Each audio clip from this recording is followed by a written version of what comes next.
Hey everyone, how you doing? So yes, things are a little bit different here at Ticket Stubs and Popcorn. How's it going, Peter? Looking good over there. I'm doing great. Thank you, Frank.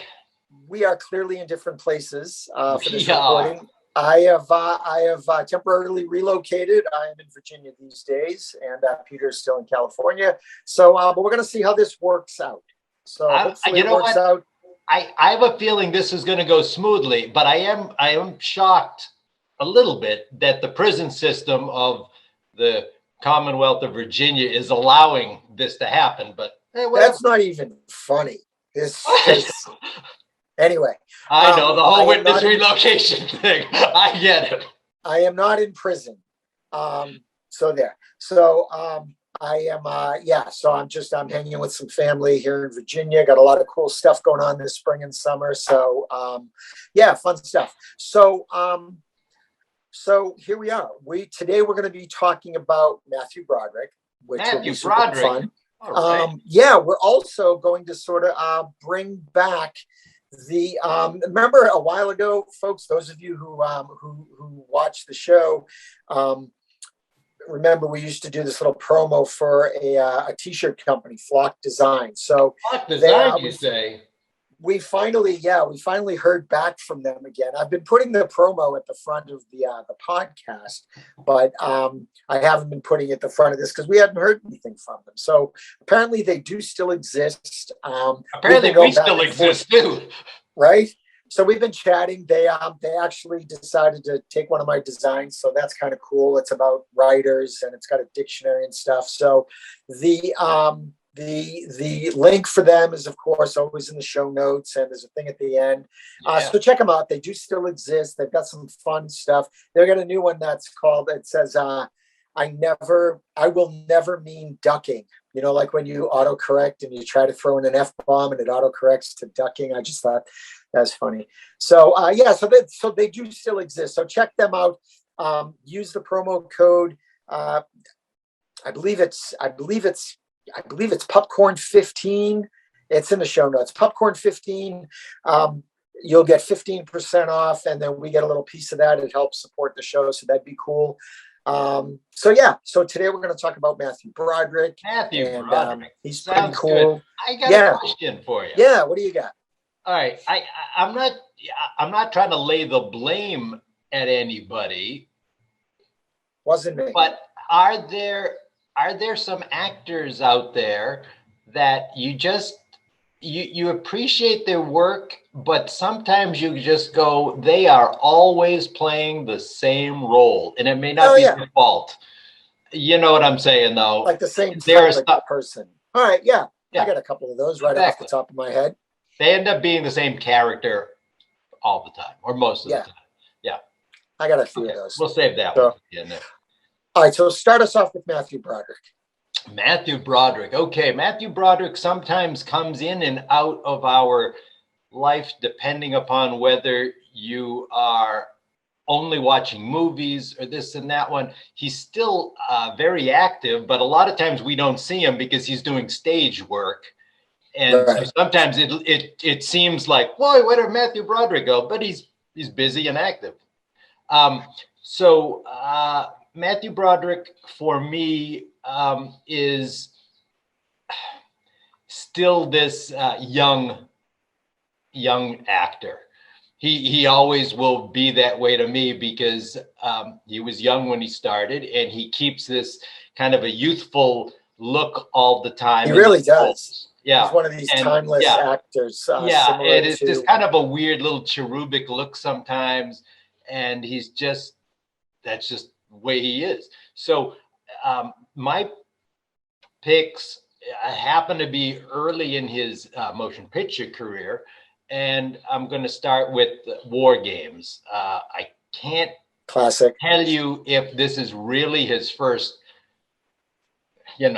appearance in a movie. It's definitely his first starring role, and it's great. It comes at a time when the movie came out at a time when there was still this Cold War threat. It was moving on, but it was still there.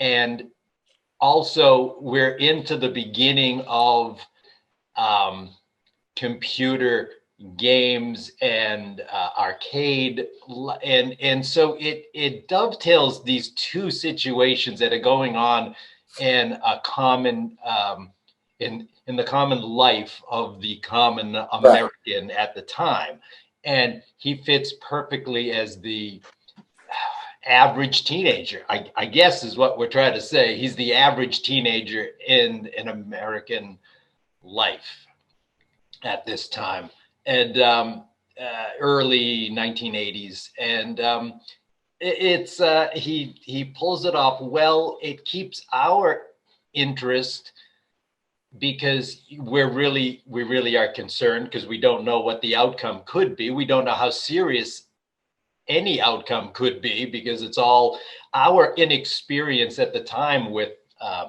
video games or arcade life was just limited to what we were doing at the arcade. Right at the beginning of personal computers and stuff like that. Yeah, so it made this whole thing of uncertainty, it really brings it to life. But Matthew Broderick is the one that's kind of selling the whole thing. Yes, there are government forces. There's adult mentor within the computer industry, and then of course, just as a teen, there's a relationship or possible relationship, friendship going on. I just love it. He's able to sell this idea. He's kind of savvy, but only in his confidence on the computer. There's still this kind of a callow youth going on that he's always able to pull off. And he works it well. He sells it well. When he's having fun, we're having fun. When he's struggling, we're struggling. And when he's up against it, we feel we're up against it, and the world could be up against it. It's wonderful. So going with War Games, it also sets him on a path to, this is a young actor that we need to keep our eyes on, because who knows what's going to happen now.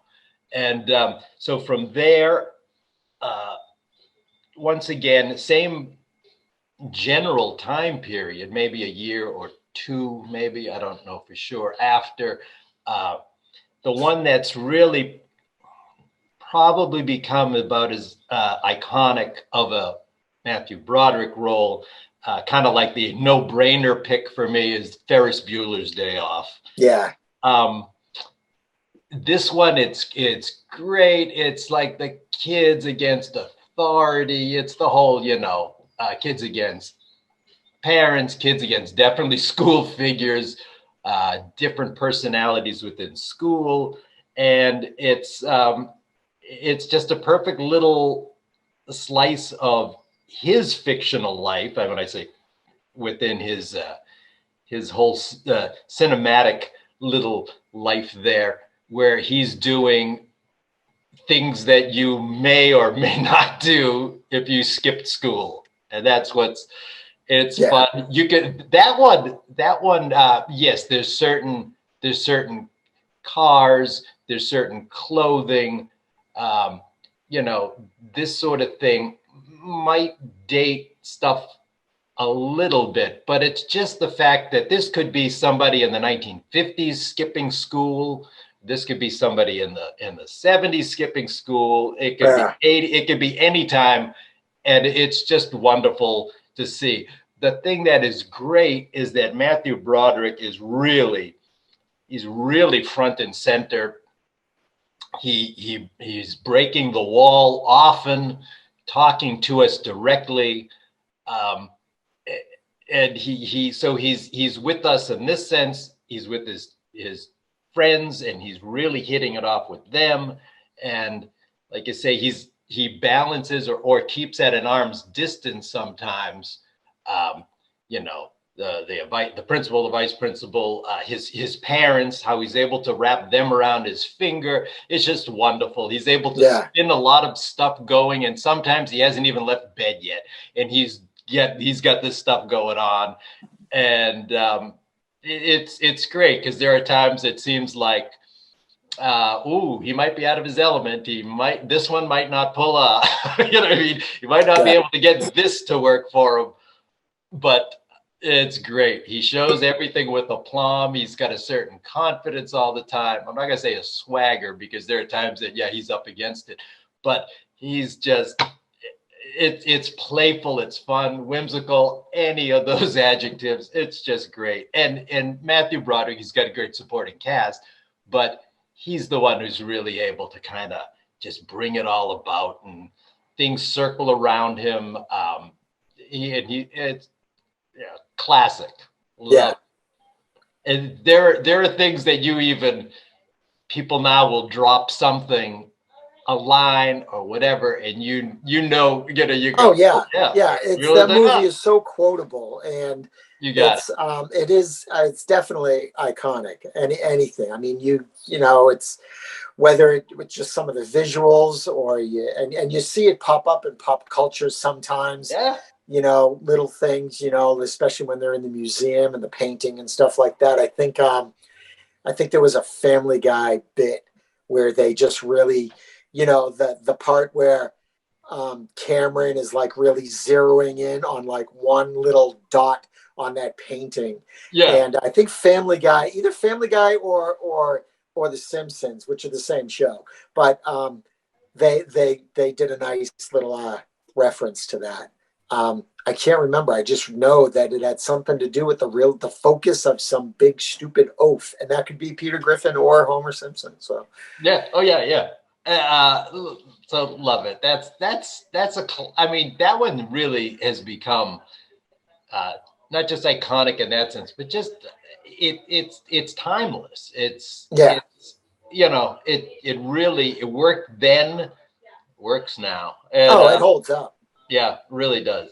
So that was a second pick for me, and my third pick.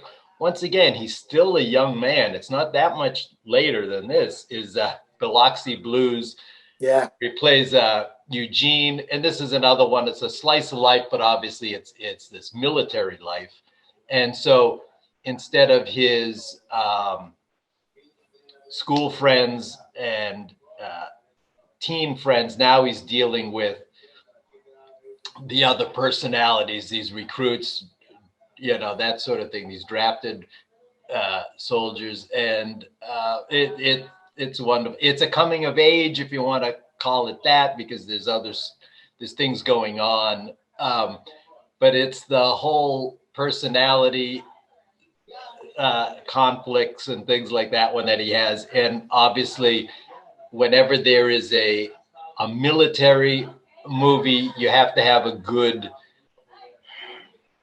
foil, I guess, and one of those is Christopher Walken as the sergeant. Yeah, and it's just great to see him in a bigger ensemble in a way, because there's more personalities, a little bit of this, a little bit of that one, and he can avoid certain things in Ferris Bueller or in other, like, teen movies, we'll call it. But in this one, sometimes you can't avoid certain things. And so we see a little bit more of a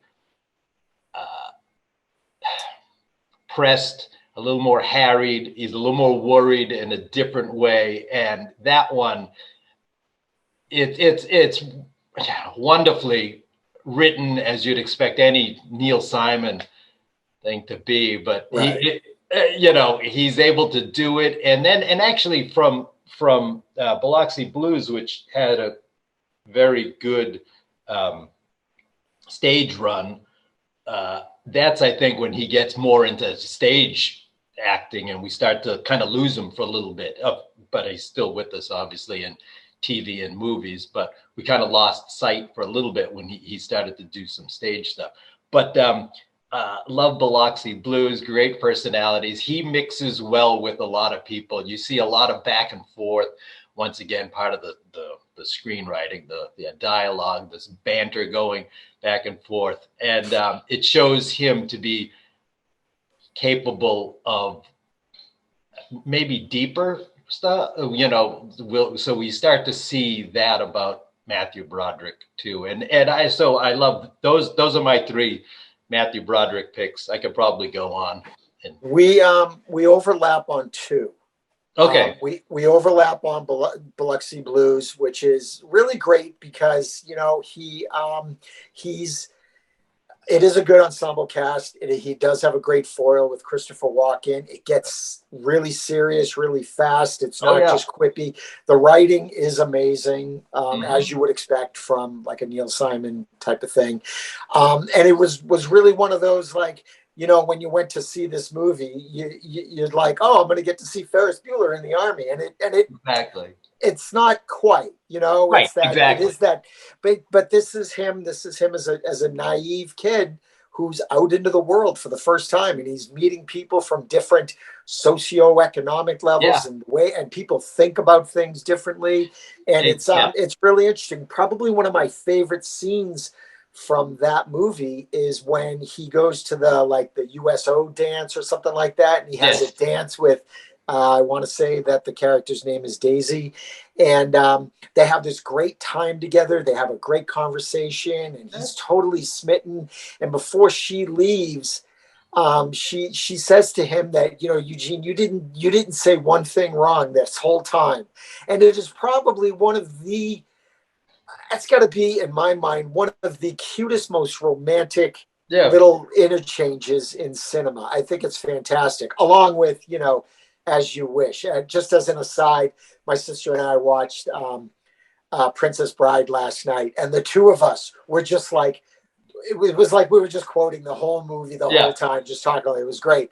Anyway, Biloxi Blues, totally agree. It's also like you said, it's got some stuff where there's some moral issues brought up where he has a dilemma, or they have certain dilemmas about Judaism and this other, this stuff like, do I defend somebody? What do I do? Do I expose myself? Do I, this, right, exactly. Like do I speak up? Do I not speak up? And, which really speaks, says a lot about, World War II and all that kind of. So it's really fascinating. My other one is, of course, favorite, Ferris Bueller. Just you can't say enough about it. It is iconic. It is it's a classic. It holds up.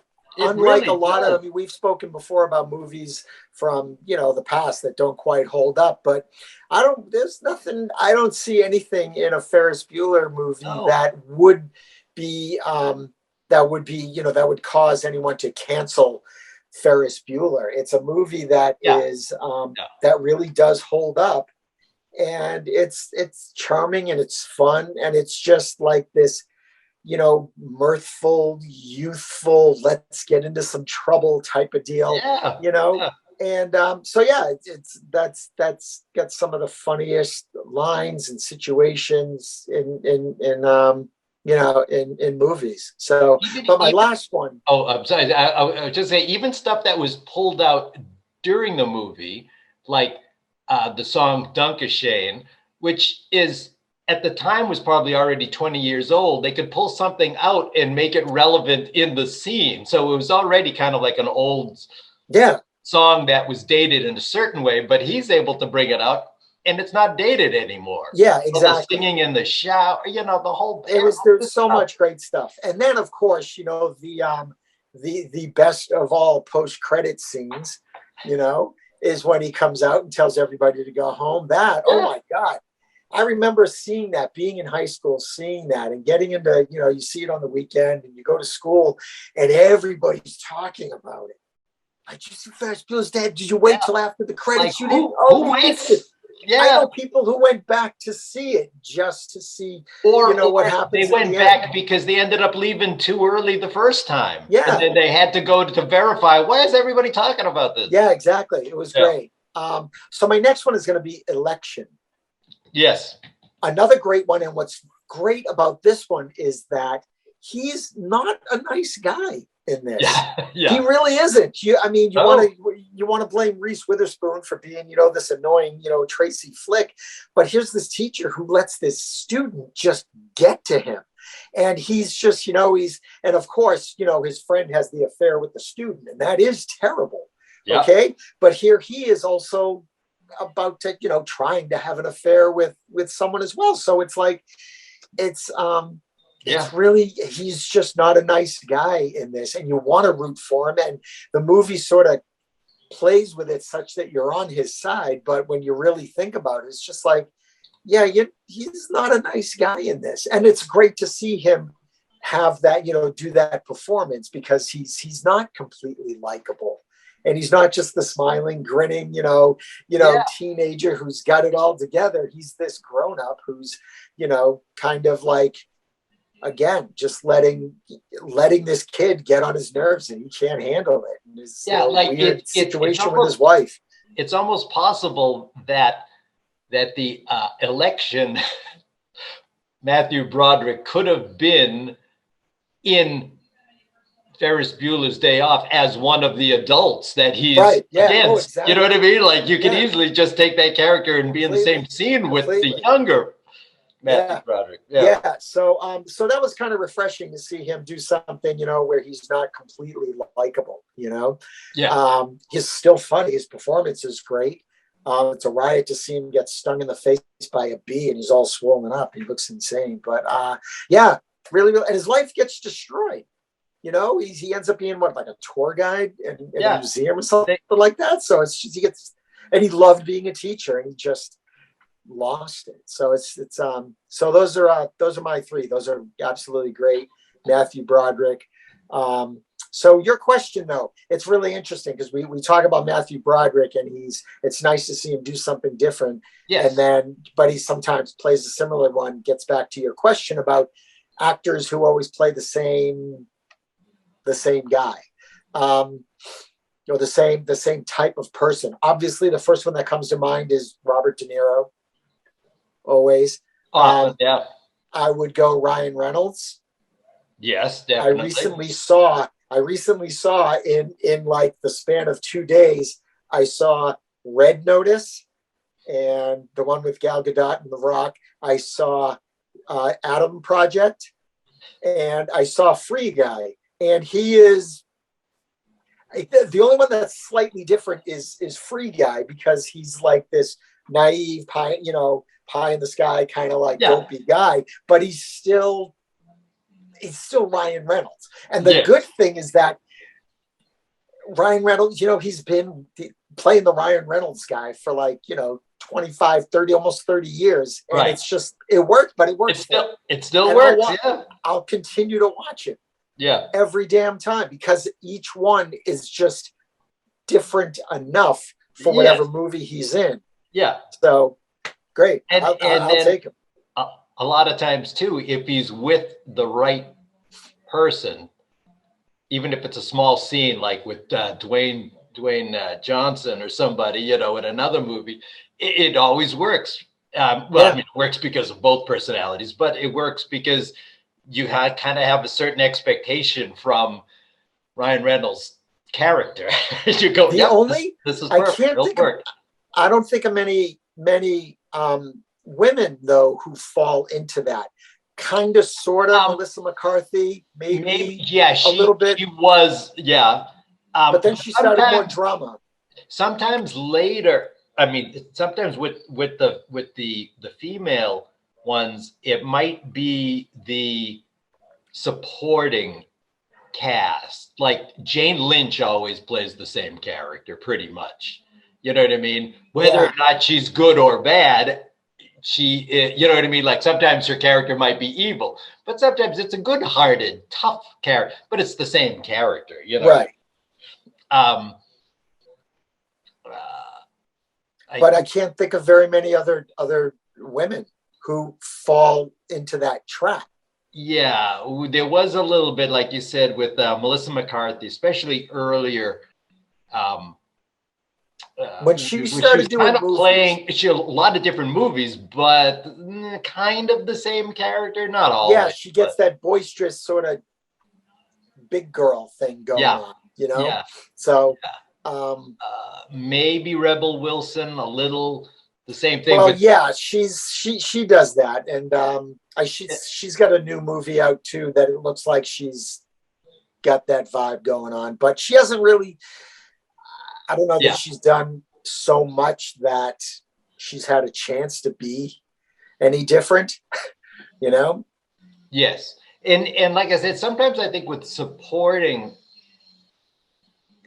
actors, it might be easier because they always have casting. Somebody has this idea of, oh, we need a sidekick that's going to do this. And then, you know, sometimes so like Luis Guzman or somebody who doesn't, who has always, you know, big movies, but sometimes their roles are never big within a big movie. And, you know, a lot of that sort of, you know, but in a supporting role, you want that quote type, because that's kind of like who they are. You know what I mean? Yeah. So that's almost to be expected. But yeah, as I was kind of thinking about this as we were talking, I was trying to think of a woman who falls into that trap, and I really don't. Jane Lynch is a good example, though. Yeah, yeah, and you can tell, as with all of these people, but with Jane Lynch in particular, you can tell she's probably very funny, very talented, probably wouldn't mind spending time with, you know, talking to her as a person, but we only see this one side of her. Right. Even on TV, she was hosting that game show. Yeah, the same thing. Like within the house sort of setting, and a game show, and like house party or something like that. But yeah, and it's still the same. She's playing herself, but she's still playing the same character. So you're not sure. Like she did the Julia, the one where she's the sister of Julia Child. Oh yeah. That was dramatic, but we didn't get enough of her. No, but that's the thing. It's like she doesn't star in stuff, really. Yeah. She's a supporting actor. So that's that whole like, let's get Jane Lynch because we need a Jane Lynch type. A Jane Lynch type. Oh, well, then we might as well get Jane Lynch. Okay. Yeah, exactly. Yeah. She's not doing anything. Yeah. He's done. Yeah, you're right. It does seem to happen more with males. Yeah. Because I was also thinking of like back when he was acting more, Woody Allen was just, Woody Allen. Oh, yeah. Yeah. So and that I think for a long time people just assumed that was Woody Allen, but I really feel like that's just Woody Allen acting. He has one character. It's not necessarily him, but his traits of him, and that's what he goes with because it's easier when he's writing and directing. If he's going to be in the movie, I think it's easier for the male lead just to be him and not have to direct extra people. And then you've got people like Adam Sandler who fall back on that for no reason because they're so capable of doing better stuff. And we've seen it, Like you see him, Uncut Gems, Punch Drunk. You see him do better stuff, and it's just like, why are you falling back to that stupid, Billy Madison bullshit? And we've seen Dwayne Johnson, I think, try very hard not to always play the same. I'm not saying that they're vastly different, but you could tell he got to a point where he could call a lot of shots.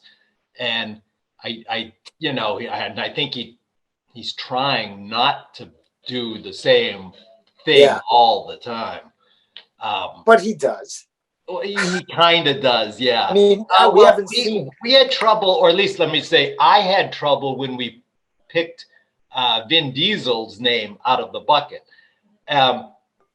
Same thing, and which makes it difficult, I think, when you put Dwayne Johnson in a movie with Vin Diesel, and you always hear that it's like oil and water. They don't get along sometimes when they're on a set, and I wonder if it's because each one is just frustrated at the fact that they're stuck playing the same character. And in this case, their characters are very similar to begin with. And then it's like, I don't want to be this character, but I don't want to be out charactered by the same person playing my character. I was delighted to see like Gal Gadot be funny in Red Notice. Something she was like funny. Yeah. And it was fantastic.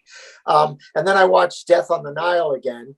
And I had this fate where I was watching just Ryan Reynolds and Gal Gadot just like for like 2 straight days. It was funny.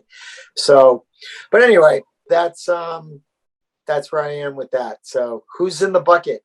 This is going to be tough to look at the thing. We will hang on just a second. We will figure this out. Oh, right there. Ooh. You like that one? Yeah. He'll text me. I didn't really see it because we're in like a machine. So anyway, yeah, folks, we're gonna see how this goes with us doing Zoom like this for a couple episodes. We'll see how it goes. I mean, we didn't have any technical difficulties this time, so it may just look a little different when I decide to, play around with some of the editing.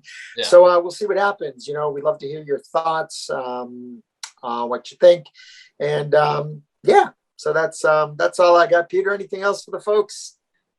No, I think I'm good. Matthew Broderick. All right. All right. Matthew Broderick. All right. Well, everybody, thanks for watching, and just take care. Keep watching. We appreciate your tolerating our new paradigm. So bye-bye. Take care.